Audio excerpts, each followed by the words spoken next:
ladies and gentlemen, everyone around and in between. This is DebateSensei Limited Preparation Edition, where we are talking about anything and everything that is relevant to limited preparation debate at college debate tournaments. So what we're doing, we got Tim Seavey from San Diego State University.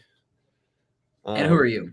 Yeah, and I am Jared Kubicka-Miller. I am a professor of communications, debate coach, enthusiast. Got a number of series like this for NFALD, for CETA, and for NPDA. If you don't know what those letters mean, go check out those other series on the channel. All right. So this one, as we dive into all things limited preparation debate, we've got our fun little mini series, and that is rather than dividing up the world by continents, because that's boring, we divide it up by plates. Tectonic plates is how we see the world. So there's a good number of them. Yeah. At this point, we're on to which plate? Eurasia. And what we were noticing was that a lot of people live on the Eurasian plate, okay? And a lot of countries are there, a lot of issues are there. So we're probably going to, we are going to separate this into a two-parter, all right? And so we're going to handle the Euro part of Eurasia and then the Asia part of Eurasia in the part two of this. Yeah. So we've already done the African plate and the Arabian plate. We actually did Arabian plate twice because that covers all things Mandarin Israel. So as we're looking to Europe right now, a lot of stuff going on, but the common topics.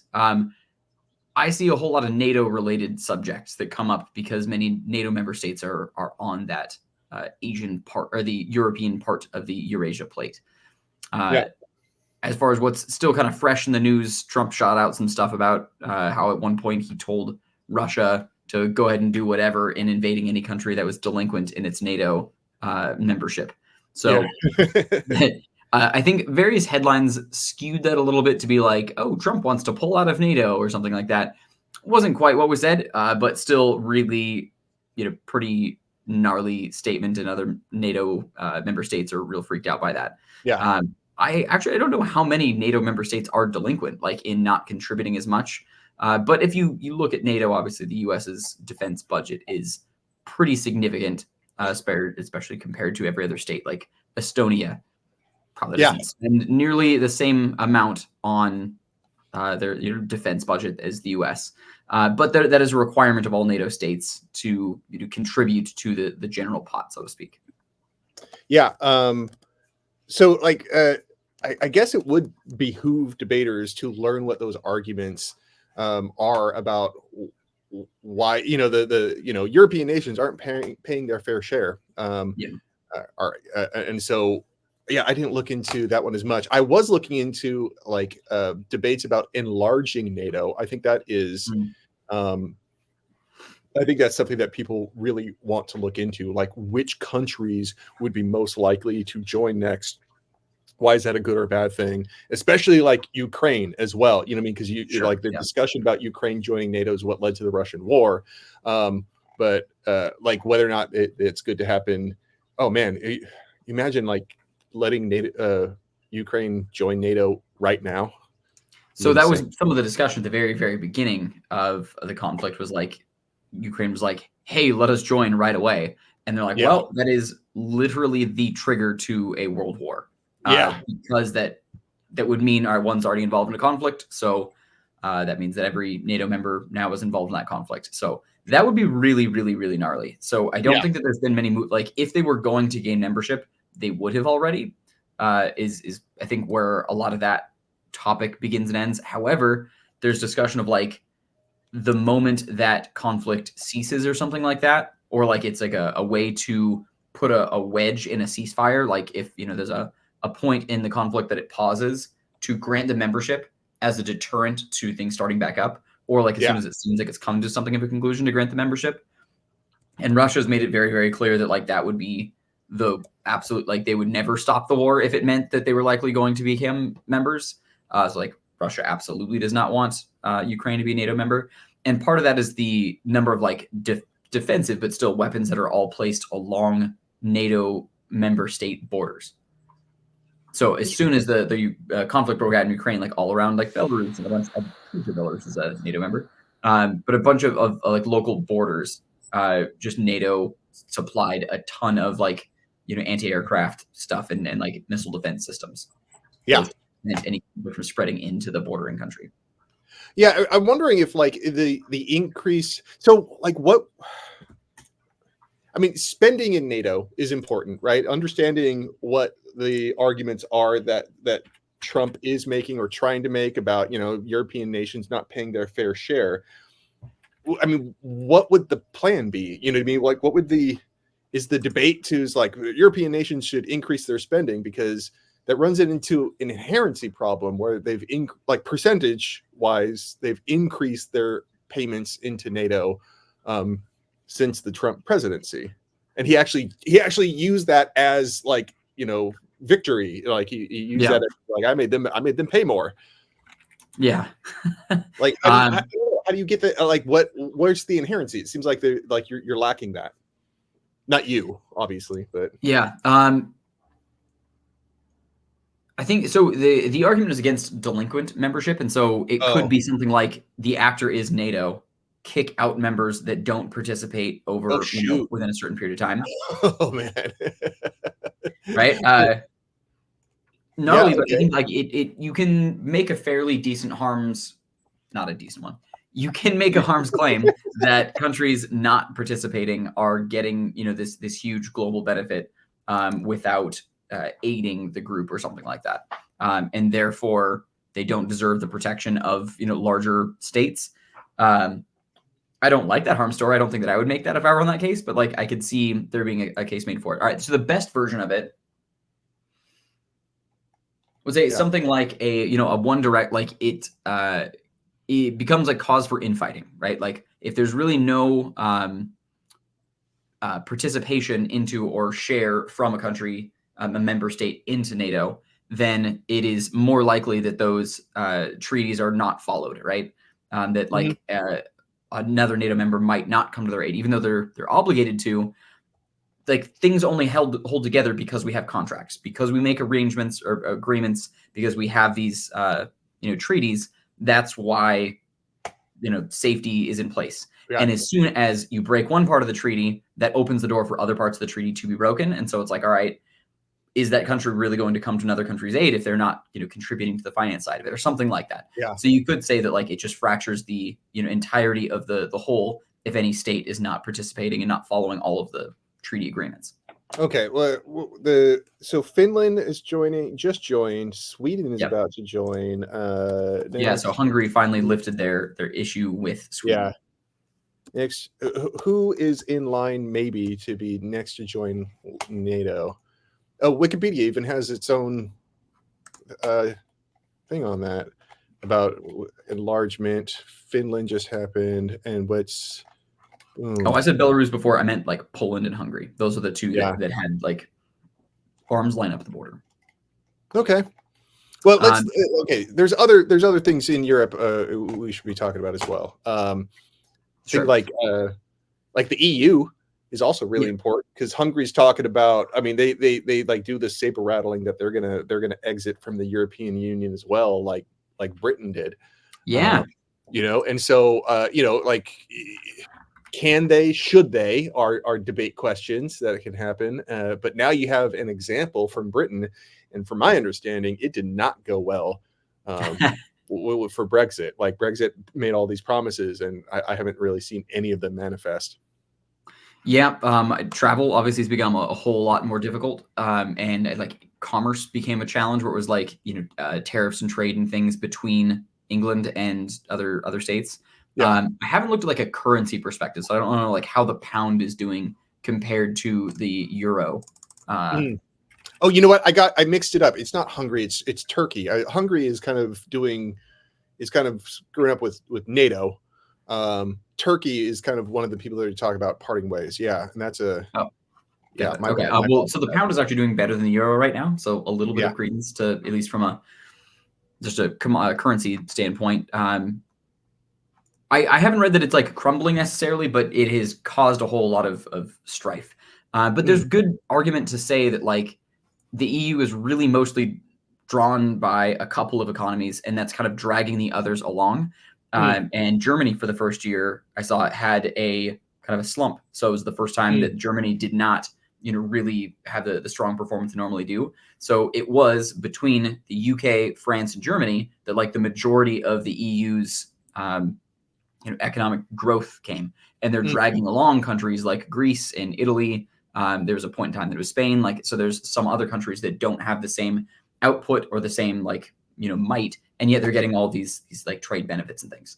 So what that was, was obviously frustrating the more productive economies that they were carrying along. And the thing is, it's not like a fair comparison. Like you get, fairly socialist countries that also are now in with like these pretty aggressively free market capitalist countries. Yeah. And how that, tends to interplay. So I think that it's a fun debate round because you can empathize with a particular group. So you can like take in this culture, here is what life is like, and here's what we're doing, and here is who it's benefiting, and that's not us. It becomes easy, I think, to make the debate feel very tribal of like, we're just trying to protect Finland over here or whatever, like pick whatever your state is.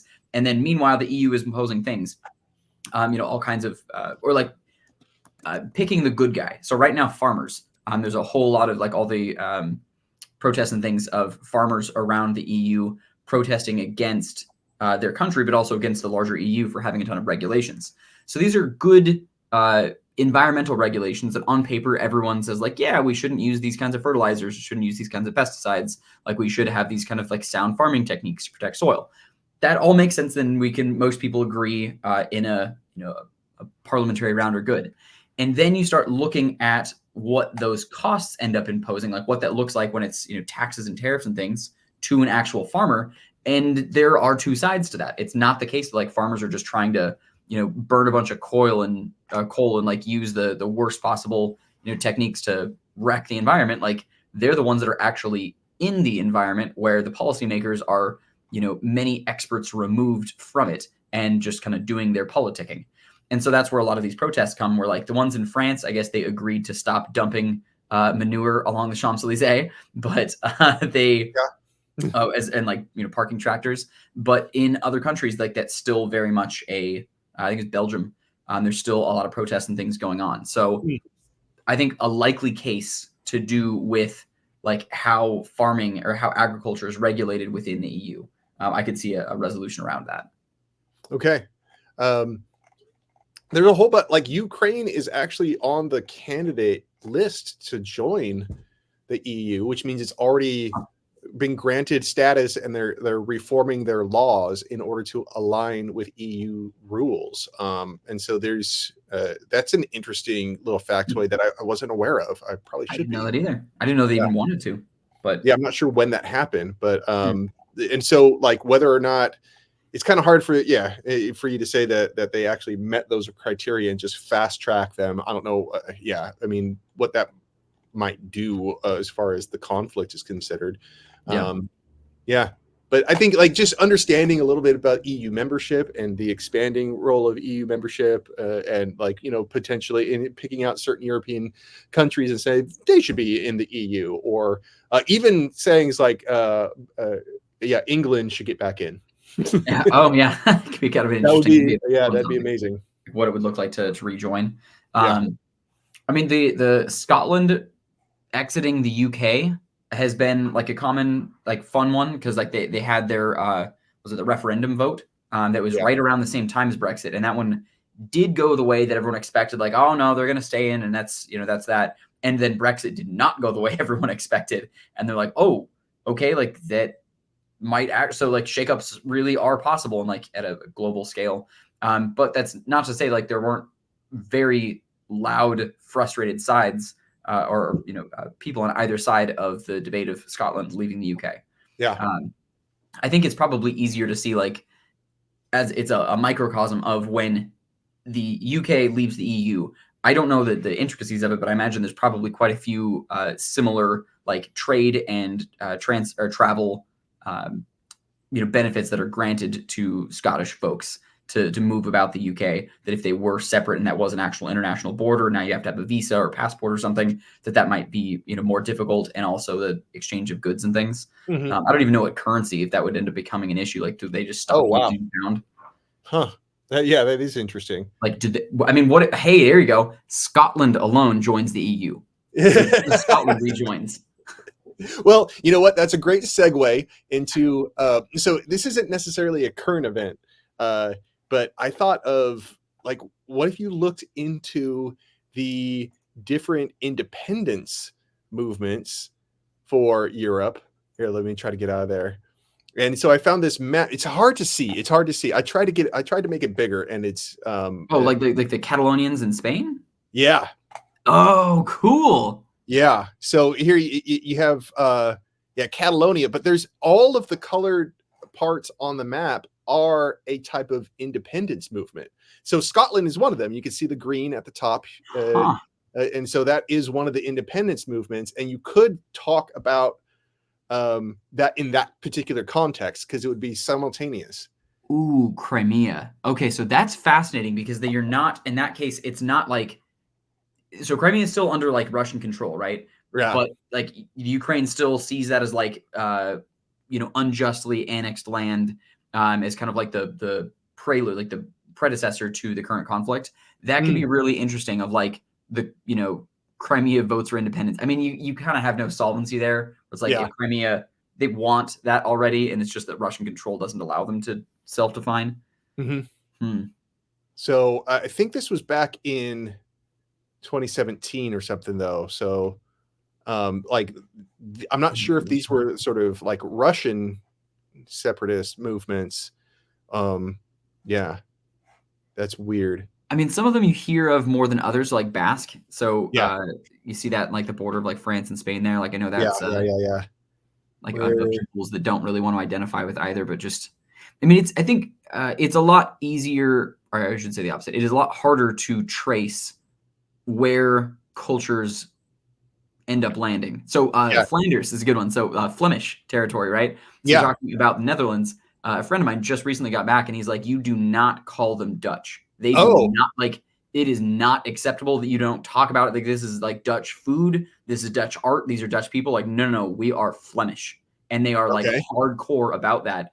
And like, they identify with this way, but like, I don't know who drew the map lines, but it was like, we got these nation states and they need to follow these particular guidelines. And so, someone drew up a map, but that as a population, that would be a really fun debate. Yeah. I mean, it's really awesome to see all this, because I'm sure all of these have really interesting stories behind it. I didn't notice the little thing up in the upper right-hand corner. It says the italicized names are just, they don't want full independence. They just want more autonomy. Anything that's not italicized is for like an independence movement. And so even like Sardinia and Sicily off of Italy, which understandable, like islands tend to, have those type of ego things going on with him. But anyways, I thought that was really interesting. Sometimes I like, I don't know, sometimes that's just inspiration for like strategies or cases or things like that. You learn a little like random nuanced history about a certain region in Europe, and now you can use that as a little bit of trivia and sometimes leverage it into an entire case. So especially when there are things that don't get nearly the national spotlight because it's not as loud or as intense of protest. Like, there's a large population that feels this way, that identifies this way, that doesn't like the way things are, but they're not, there's not violent protests or something like that. So it's not making global news. And if you get a little bit more insight into it, that's a fun case, because I don't think like you're likely to get someone that knows more about it and can then overrule, like, no, they really should do this, that, and the other. It's like they're arguing the status quo that no one really wants in that area. So it's kind of a fun topic. I like that. So that, like, it might be even like little disadvantages and stuff like that. You could like exclude little pieces of certain plans and things, like, so like counterplan material. That's great. Yeah, you can like have a pick if it's like, all right, Spain does this, but not Catalonia. Or, Netherlands do it except for Flanders.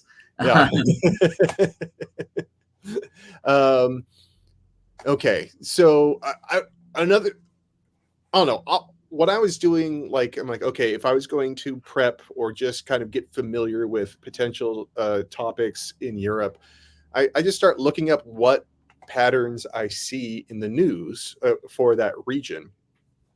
And the pattern that I'm seeing a lot is the discussion about like the rising far right movements in multiple countries. Ooh, yep. Yeah, we're Yep. talking about like Holland right now. I think they just, or the Netherlands. I want to get this a little bit right, because I know that they have.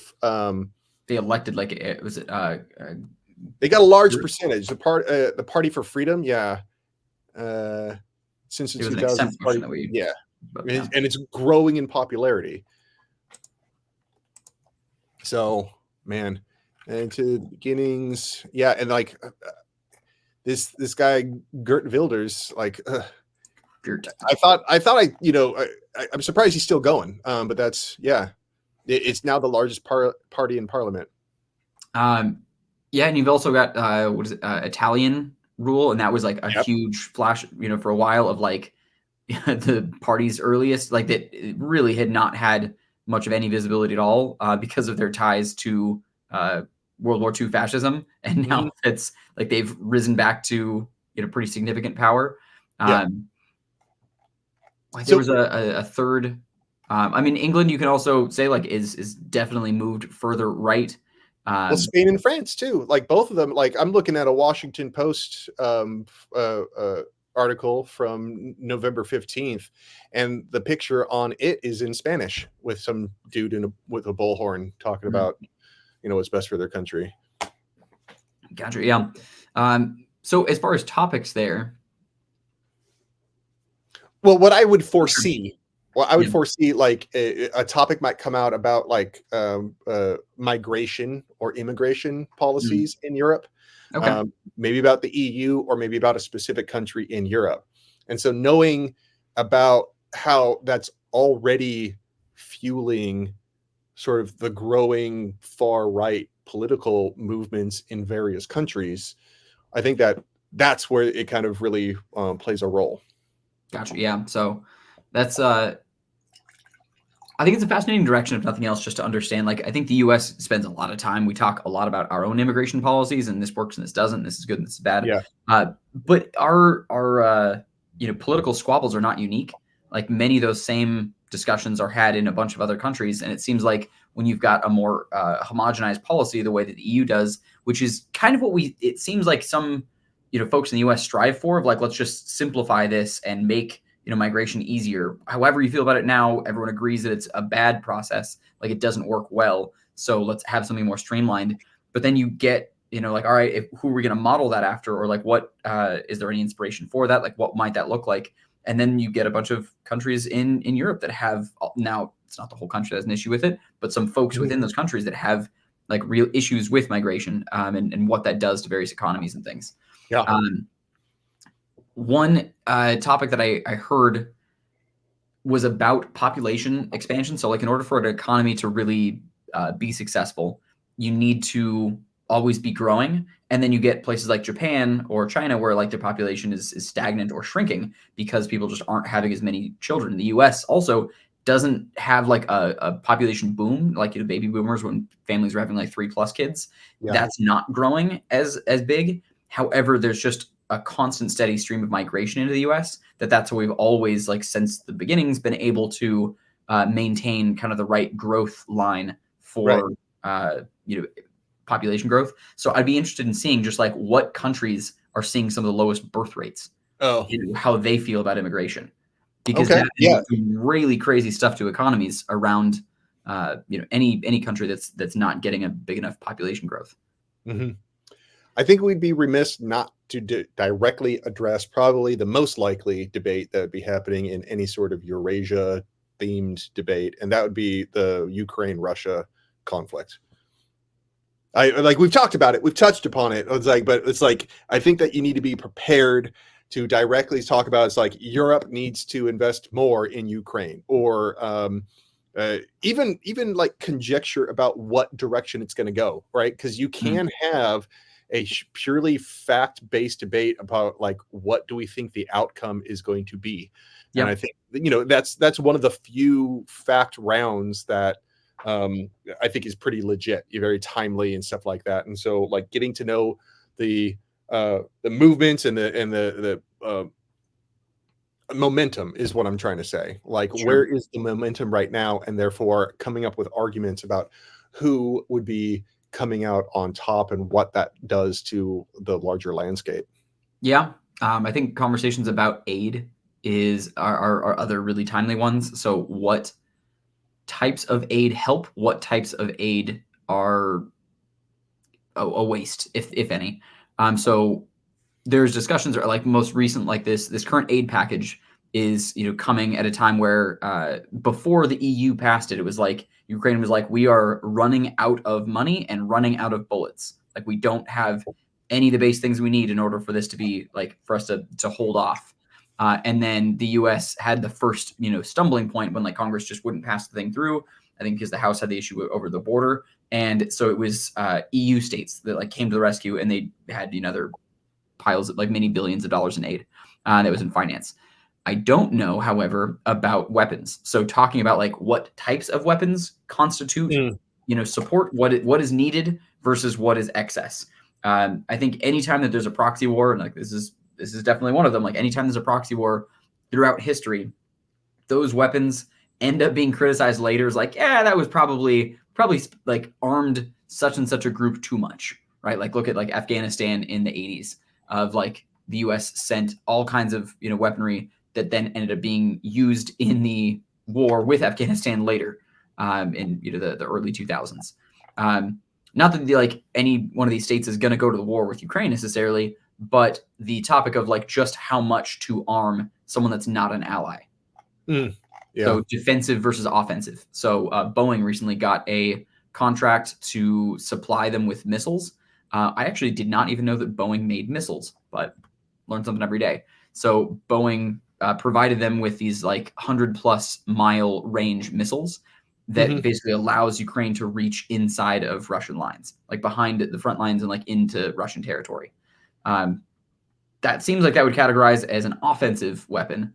And you can't win a war just with defense necessarily, but I think those are good debates to be had of like, you know, missile defense systems versus aggressive systems. There was like a very early on agreement not to give them F-35s, like the Joint Strike Fighter, like the you know, premier stealth jets that NATO has. It was agreement like no, but then some lesser jets have been supplied, even though they require all kinds of training and stuff. Yeah, I think people need to, in order to prepare for a debate like that, I think you're going to be winning on the impact level, right? About specifically like the harms that you're trying to avoid. Those could be like potential impacts, right? And so get your story straight about what happens if Ukraine loses and be able to paint that picture. Like talk about how that'll just create like 3 million refugees. Right, and they're going to be fleeing, and guess where they're going, right? It's like some of them are, well, most of them are going to be going to somewhere in Europe, and Europe's already been dealing with a lot of immigration from Middle East countries, and so now you're doing, you know, Eastern European countries. I think that you could, and that's where the far right shift comes in, right? You'll push it even further to the right. So in order to kind of avoid that, then you see how the story, I don't know, for me, like it just makes it a lot more vivid and visual, right? Whereas you're like, oh, well, whatever, if they lose, then finally the war's over. No, it's like there's consequences to losing wars. And even then, even if you lose a war, that doesn't stop the fighting, right? So like you could talk about how there'll be prolonged guerrilla war that will be happening in the woods of Ukraine indefinitely, right? And so and that'll just be with this ongoing conflict. And so as long as you could build up your harms scenarios on an impact level, then that's when, you know, it's like we need to do something, right? It's like this try or die, that you got to set up the try or die sort of dilemma for people in order to get the edge in the debate. Gotcha. Yeah. Things that I find challenging so far, but I think are still important in the whole debate is like what sources to believe. You know, when it's like Russian high command says, okay, you got to take it all with a grain of salt. But then at the same time, like, you know, when the Ukrainian military says they are doing this well, like they've advanced this far, they're performing, you know, at this pace or whatever, like they need this much aid. Like these are dire circumstances that both sides are dealing with. And so I feel like when building, you know, preponderance of qualitative evidence for a fact round, there needs to be sometimes asterisks with these things where it's like, all right, what source is telling you that these are the lines, or like this is how far someone's performed, or like this is how it's going. But like, so I guess like that's to say, I don't normally invite source debate, especially into Parley, but that is a time when I think that is more merited. Yeah, I mean, especially because like France just uncovered like this massive misinformation campaign from Russia, like just this, you know, like all these servers and people working on pushing out like, you know, false information about a number of things. But anytime you're talking about Russia, I think that the sort of disinformation arguments and the questioning your sources is even more warranted than normal. Yeah. All right. Well, that's part one. Yeah, that's part one. And there's a lot, and we didn't get through, obviously didn't get through everything. I think there's like, you know, more nuanced details, but this is a good way to get started. When we do the international subjects again in about a month, we'll talk about the Asia half of that particular tectonic plate. All right. Cool. All right. So I'm Jared. This is Tim. We're DebateSensei. We'll see you in the future, everybody. Thanks.